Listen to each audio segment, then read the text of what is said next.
I was trying to think, what could I say that could actually be helpful or useful to you in the future? And I thought I'd perhaps tell the story of how I sort of came to be here. How did some of these things happen? And maybe there's some lessons there, because I often find myself wondering, how did this happen? So when I was young, I didn't really know what I was going to do when I got older.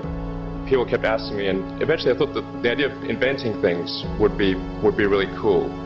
And the reason I thought that was because I read a quote from Arthur C. Clarke, which said that a sufficiently advanced technology is indistinguishable from magic. And that's really true. If you go back, say 300 years, the things that we take for granted today, you'd be burned at the stake for. You know, being able to fly, that's crazy. Being able to see over long distances, being able to communicate, having effectively, with the internet, a group mind of sorts, and having access to all the world's information instantly from almost anywhere on the earth. This is stuff that really would be magic, or would be considered magic in times past. In fact, I think it actually goes beyond that, because there are many things that we take for granted today that weren't even imagined in times past. They weren't even in the realm of magic. So it actually goes beyond that. So I thought, well, you know, if I can do some of those things, basically if I can advance technology, then that's like magic, and that would be really cool. And I also had sort of a slight existential crisis, because I was trying to figure out what does it all mean? Like, what's the purpose of things? And I came to the conclusion that if we can advance the knowledge of the world, if we can do things that expand the scope and the scale of consciousness, then we're better able to ask the right questions and become more enlightened. And that's really the only way forward. So I studied physics and business, because I figured in order to do a lot of these things, you need to know how the universe works, and you need to know how the economy works. And you also need to be able to bring a lot of people together to work with you to create something, because it's very difficult to do something as an individual if it's a significant technology. So I originally came out to California to try to figure out how to improve the energy density of electric vehicles, basically to try to figure out if there was an advanced capacitor that could serve as an alternative to batteries.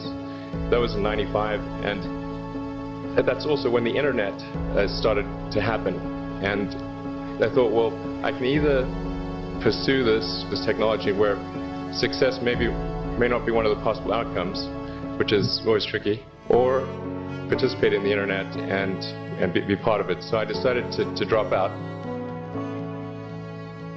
Did some internet stuff. Did a few things here and there. One of which was PayPal. And I think maybe it's helpful to say one of the things that was important then in the creation of PayPal was kind of how it started, because the initial thought was with PayPal was to create an agglomeration of financial services. So you have one place where all of your financial services needs would be seamlessly integrated and work smoothly. And then we had like a little feature which was to do email payments. And whenever we'd show the system off to someone, we'd show the hard part, which was the agglomeration of financial services, which was quite difficult to put together. Nobody was interested. Then we'd show people email payments, which was actually quite easy, and everybody was interested. So this is, I think it's important to take feedback from your environment. You know, you want to be as closed loop as possible. So we focused on email payments and really try to make that work, and that's what really got things to take off. But if we hadn't responded to what people said, then we probably would not have been successful. So it's important to look for things like that and focus on them when you see them, and you correct your prior assumptions.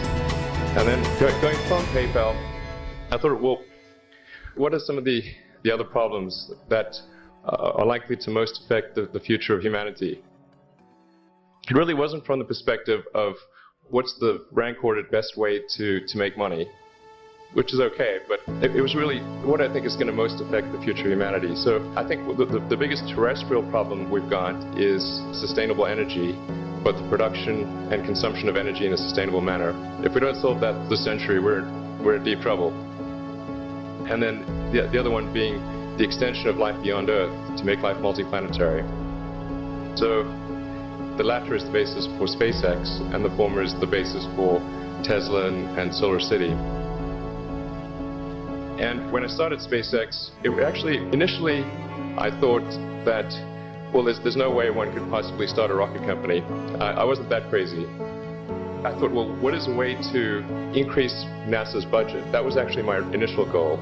So I thought, well, if we can do a low-cost mission to Mars, something called Mars Oasis, which would land seeds in dehydrated nutrient gel, and you hydrate them upon landing, and then you'd have this great sort of money shot of green plants on a red background. The public tends to respond to precedents and superlatives, and this would be the first life on Mars, the furthest that life's ever traveled, as far as we know. And I thought, well, that would get people really excited, and therefore increase NASA's budget. So obviously, the financial outcome from such a mission would probably be zero. So anything better than that was on the upside. So I actually went to Russia 3 times to look at buying a refurbished ICBM, because that was the best deal. And I can tell you it was very weird going there in late 2001, 2002, going to the Russian rocket forces and saying, I'd like to buy 2 of your biggest rockets, but you can keep the nuke. That's a lot more. They thought I was crazy, but I did have money, so that was okay.